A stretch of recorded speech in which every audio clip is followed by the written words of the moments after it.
So both the Sony A7C and the FX30 cost around the same. Right now on holiday, it's slightly cheaper, but generally they're about the same price. So why would you pick an APS-C sensor or this FX30, this newer body, over this full frame sensor? Well, I'm gonna give you 8 reasons why. So let's go into reason number 1. So the first reason why I would pick the Sony FX30 over the A7C is the updated interface, the upgraded CPU, and just everything is upgraded with how you interact with this camera. One of my first impressions when I first used this was how snappy the interface is. Switching between modes, let's say you want to go from mode 1 to mode 2, it is instantaneous and extremely fast. There's no UI lag or anything like that. And that's something that I really experienced a lot on my Sony A7C and even on the Sony ZV-1 that I'm filming with now. Whenever there's like a lag or friction where there's like I push a button, it just makes the whole experience of using the camera feel very, very slow. So obviously you can tell in the Sony FX30, the CPU has been significantly upgraded and it just feels a lot more responsive and it gives you that better experience when you interact with the camera, which is crucial when you are in high stress situations and whatnot. So for reason number 2, and it kind of relates to having the more beefed up CPU processor in here, is the fact that it can run 4K 60 with all the bells and whistles enabled. All the features are enabled. So with my ZV-1 and my A7C, I couldn't do a lot of things when I wanted to record in 4K 24p, let alone not even 60p. So some examples is having eye autofocus working while you're connected to your smartphone or to your PC so that you can monitor your filming. This is a really cool feature. You can use Wi-Fi or USB-C to connect to your PC or your smartphone and actually record and see all that stuff. And I do recommend checking out Monitor Plus because you can see more stuff like zebras and whatnot. And being able to have eye autofocus, the smartphone monitor, active stabilization, tracking, even proxies. That's one thing that you couldn't do on any of these cameras, the A7C or the ZV-1, just the old cameras from like 3-4 years ago. To be honest, this A7C is using technology from 4 years ago because it has a sensor from the A7 III, which came out in 2018. So this is very, very old technology. It has a couple of updates and it's very unfortunate that I purchased this. So just having everything work as you expected, active stabilization, 4K 60, all your monitors, proxies, everything you want.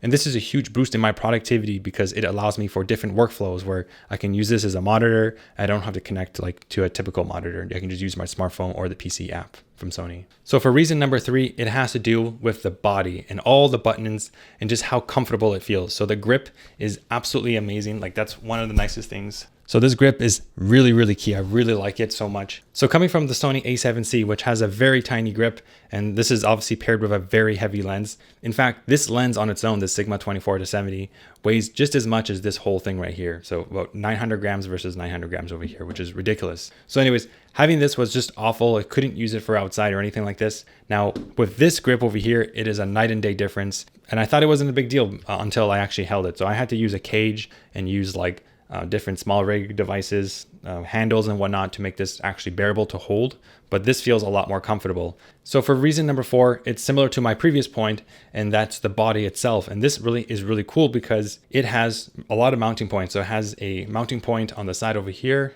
one mounting point on the grip, then you have 3/4 inch threads on the top of the body, and then one on the side. So what's cool about this body is that it's a cageless design. You can still build on it. You can put native rails, you can put cold shoe mounts on this, and you can just basically rig it out without having to buy a cage. Now, I ended up buying a cage just because I had to test it out for my own curiosity, but this helps keep the entire form factor, the weight of this as light as possible because you don't have to like carry a cage with you, which can add up to 250 grams, which is quite substantial. So for the 5th reason why I really like the Sony FX30 is all the buttons. And coming from the Sony A7C, which had barely any buttons. In fact, I needed this Sigma lens. I needed it for the autofocus switch and this button over here so I can punch in a little bit with the APS-C mode. I just needed a lens with buttons. With here, I don't miss having buttons on my lens at all. This is a Tamron 20-11 f2.8, has no buttons at all. So right now I have it configured to do exactly how it feels.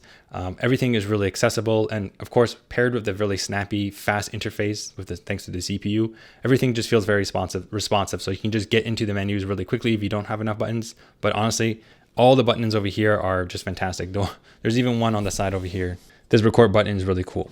And so having controls for the aperture or the iris, the ISO, and the shutter. You can lock it or long press it to enable. This will ensure that you never accidentally bump your shutter or your iris. And that's one of the worst things, especially for the shutter. It's so easy to change it while you're filming, and then you find out at the end of your shot that you weren't filming at 1/50, for example. So the next big reason why I really like this camera is because it has tally lights everywhere. So let's count them. So I'm gonna press record. So you have one on the record button, which I actually mapped to a different button because I much prefer using the shutter over here. So you have one over here, one up top, and then one on the back. And what's really cool is that your screen can actually all light up in red so that you can see that you're going. So like basically from every angle that you're looking at, you can see whether or not you're recording. And trust me, this has been a lifesaver in many circumstances. With the Sony A7C, it was awful. You just basically had no indication if you're filming. So you could totally miss a shot.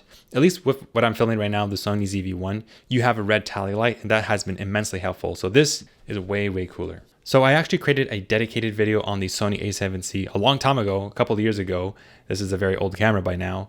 And I went through all the complaints. And one of the biggest complaints that I had with this camera at the time when I was purchasing it was that it lacks 4K 60. And thankfully with this FX30, you get some pretty nice 4K 60. It is quite crisp. I'll actually share a separate video where I do all the comparisons between all these cameras, the Sony ZV-1, the A7C, and this camera. And you'll see that the 4K 60, it's still really sharp, and it's a little bit soft, but it's still very crispy. And as I mentioned before, I like the fact that I can use 4K 60 with all the features enabled, like proxies, eye tracking, priority, face meter, all the features that you would typically expect that you paid a lot of money for, works with 4K 60. So let's go on to my 8th reason why I really like the Sony FX30, and that's because of active stabilization. So this was another point in my video about the Sony A7C where I dreaded it, is the fact that it only has standard stabilization, which is still very shaky. Basically, if you want to do any walking and talking like vlogging, it's just pretty much unusable. And then also you have a lot of rolling shutter with this, so everything looks very jello, especially with all the micro jitters. So you basically had to hold the camera really steady and just only do like slight panning shots or like still hold shots. Coming from the Panasonic GH85 and G9, the stabilization on that is second to none. Unfortunately, with the FX30, the active stabilization is still nowhere near as good as Panasonic. So I'm still really disappointed, but at least it does have some effect. I'm going to be running a full test on standard versus active stabilization because I'm actually starting to see that active stabilization doesn't help so much. It's kind of shocking, but I know it works. I know it's there, and it's very nice to have. One quick tip to help improve your active stabilization is to not use a very tight lens. So you want to use a lens that can go maybe all the way to 11 millimeters, which is around 16 millimeter focal equivalent on the full frame sensor. Okay, so those are the 8 benefits that I really like about the FX30 over the A7C. Anyways, that's it for this video. Thanks for watching, and I'll see you in the next video.